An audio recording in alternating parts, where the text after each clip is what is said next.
Bonjour à tous, bien-aimés, je vous invite à une lecture dans Jérémie chapitre 23. Jérémie chapitre 23 à partir du verset 16.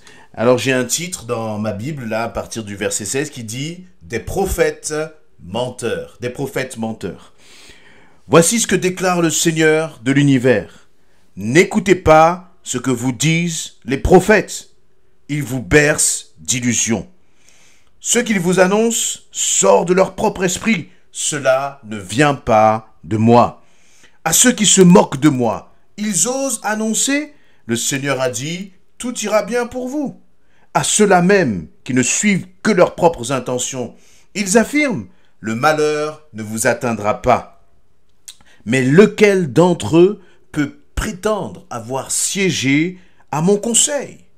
Lequel a vu et entendu ce que j'y disais, moi le Seigneur? Lequel a saisi ma parole et l'a comprise? Voici venir un ouragan, c'est la colère du Seigneur. Un cyclone s'abat sur la tête des coupables, et l'indignation du Seigneur ne cessera pas avant qu'il ait réalisé tout ce qu'il a décidé. Un jour, vous comprendrez cela.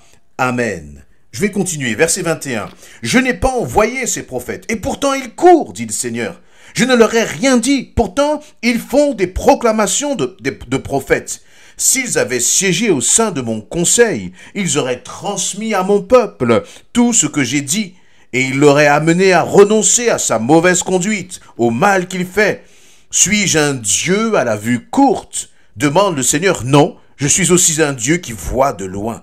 Si quelqu'un se cache, suis-je incapable de le voir? Demande le Seigneur. Je suis présent dans tout l'univers. Ne le savez-vous pas? Demande le Seigneur. Amen. J'ai donc été jusqu'à la fin du verset 24. Dieu dit ces paroles surprenantes, si on n'a pas le contexte, il dit « N'écoutez pas ce que vous disent les prophètes ».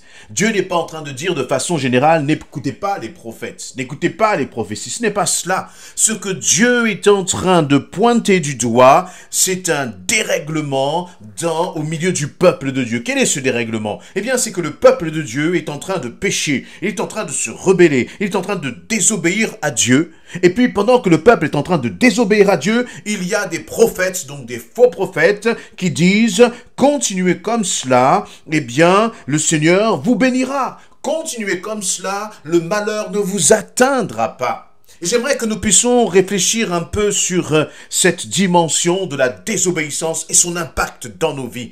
Là, le Seigneur est en colère. Ce n'est pas moi qui le dis. Il dit, verset 19, « Voici venir un ouragan, c'est la colère du Seigneur. » Avec tout, j'allais dire, les dérèglements climatiques que l'on connaît, on est de plus en plus confronté dans notre actualité à ce que c'est qu'un ouragan. Ça détruit tout sur son passage. Les voitures là sont jetées comme des fétus de paille. Eh bien, la colère de Dieu, elle est incomparable par rapport au plus puissant des ouragans. Et Dieu prévient son peuple.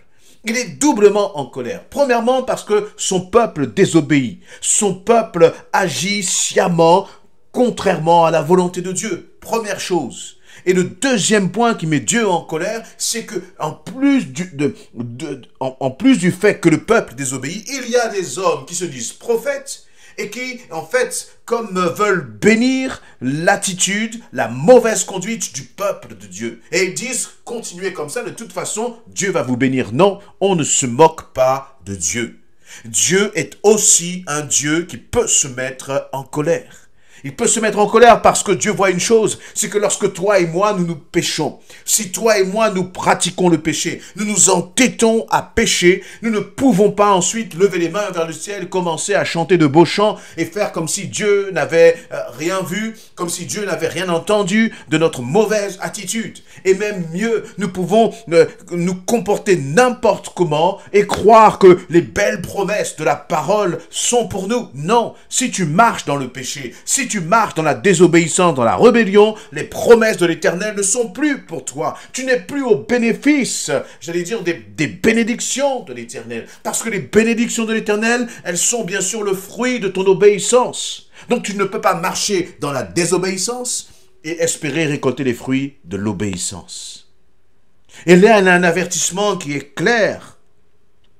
Et Dieu met en garde justement contre ces faux prophètes. Il dit, mais ces hommes-là, ils ne sont même pas de mon conseil, ils n'étaient pas là comme dans ma cour de conseillers. Ce qu'ils racontent, ça vient d'eux, ça ne vient pas de moi. Et là, encore une fois, j'en parlais encore très récemment, c'est que Dieu, voyez, nous ne sommes pas là pour flatter.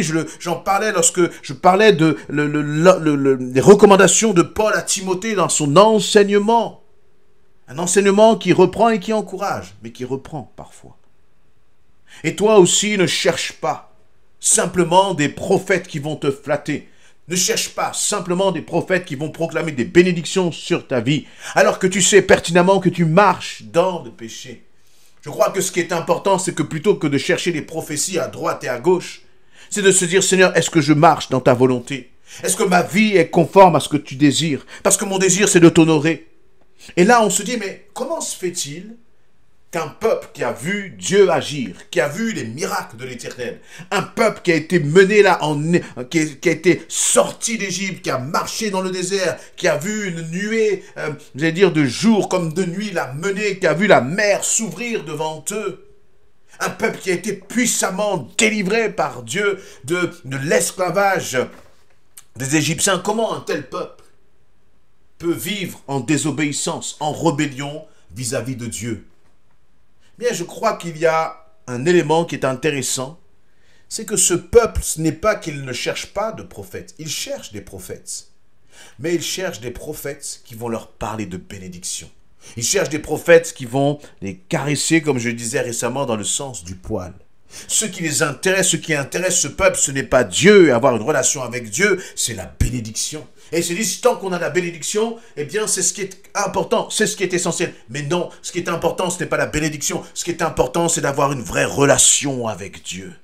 Et à chaque fois que tu pêches, à chaque fois que tu pratiques le péché, que tu marches dans la rébellion, eh bien, tu coupes ta relation avec Dieu. Tu te retrouves comme Adam et Ève qui ont été chassés du jardin parce qu'ils avaient péché. Et donc, ce qui doit nous préoccuper en tant qu'enfants de Dieu, ce n'est pas de savoir si nous sommes bénis, mais c'est de savoir si notre relation avec Dieu est en bonne santé. Quelle est la qualité de ta vie spirituelle avec le Seigneur? C'est ce qui est important. Le reste, la bénédiction, eh bien, elle découlera de la qualité de ta relation avec Dieu. Et lorsque je parle de la qualité de notre relation avec Dieu, ce sont des hommes et des femmes qui doivent chercher à plaire à Dieu, à être agréables à Dieu. Voilà ce qui est important. Et pas des hommes et des femmes simplement qui prient pour dire, Seigneur, donne-moi, donne-moi, j'ai encore besoin. Le Seigneur sait ce dont tu as besoin. Tu peux crier à lui pour cela, bien sûr, et il va te répondre, il va t'entendre. Mais la bénédiction, elle est réservée à ceux qui sont héritiers du roi des rois et du Seigneur des seigneurs. Et il faut veiller à ne pas perdre ton héritage, comme ça a pu être le cas pour le peuple d'Israël. Un autre point qui est intéressant, c'est que, eh bien, Dieu cherche... voyez, quand Dieu parle de cette colère, ce n'est pas une colère où il se déchaîne, où il devient comme méchant. Non, c'est un Dieu qui est plein d'amour. Quand Dieu manifeste sa joie, quand Dieu parle de la fidélité de son peuple, quand Dieu parle, j'allais dire que son peuple loue, Dieu est joyeux, eh bien, Dieu est un Dieu d'amour dans ce moment-là. Mais quand Dieu est en colère, il est aussi un Dieu d'amour. Quand au verset 19, il dit, « Voici venir un ouragan, c'est la colère du Seigneur. Un cyclone s'abat sur la tête des coupables. » C'est aussi un Dieu d'amour parce qu'il ne change pas, il est immuable, il est invariable. Et donc Dieu aime à tout instant, à tout moment. Quand Dieu est en colère, il aime aussi. Et pourquoi est-ce que cette colère, elle est importante? Parce que c'est à travers cette colère qu'il y a comme un sursaut qui se fait dans nos vies. Et que nous réalisons que là, nous allons dans une direction qui n'est pas bonne. Et il est salutaire pour toi que parfois Dieu se mette en colère à cause de tes réactions, pour que tu puisses comprendre qu'il faut que tu changes de direction, que tu changes de comportement, que tu changes de façon de penser, parce que tu vas te perdre, mon ami, si tu continues ainsi. La colère de Dieu, vous voyez, on a parfois même peur d'en parler.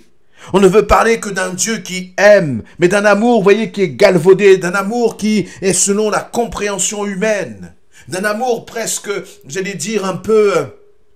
bisounours, excusez-moi l'expression, d'un amour un peu béni oui-oui qui n'est que de l'émotionnel, que du charnel. Mais dans son amour, le Seigneur parle justement, il dit qu'il y a une indignation de sa part.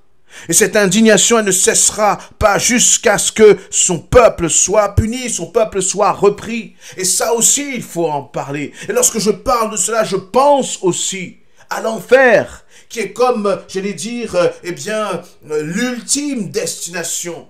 Si tu continues de te rebeller, si tu continues de désobéir à Dieu, parce que le salaire du péché, c'est la mort.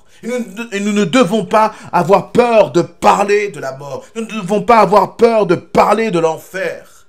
Si nous voulons éviter que, d'autres, qu'un certain nombre de personnes aillent en enfer, il faut leur en parler. Il faut parler de cette vérité. C'est réservé à celui qui désobéit, qui se rebelle contre Dieu.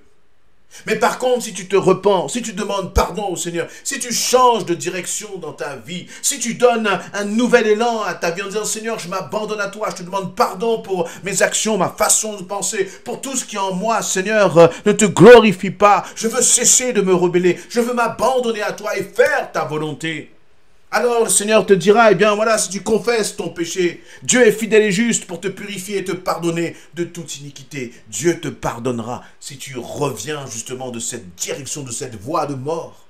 Mais je crois que c'est important de le comprendre. C'est important pour une église d'entendre aussi un message où elle est reprise dans ses actes, reprise dans sa façon de penser, dans son comportement.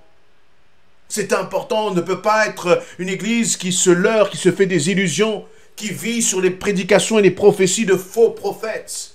La réalité, c'est que nous devons faire attention à notre comportement parce qu'il y a certains comportements qui mettent Dieu en colère. Et si Dieu partage cela avec son peuple, c'est parce qu'il aime son peuple. C'est parce qu'il veut que son peuple change de direction et de comportement. Et si le Seigneur est en train de te parler là,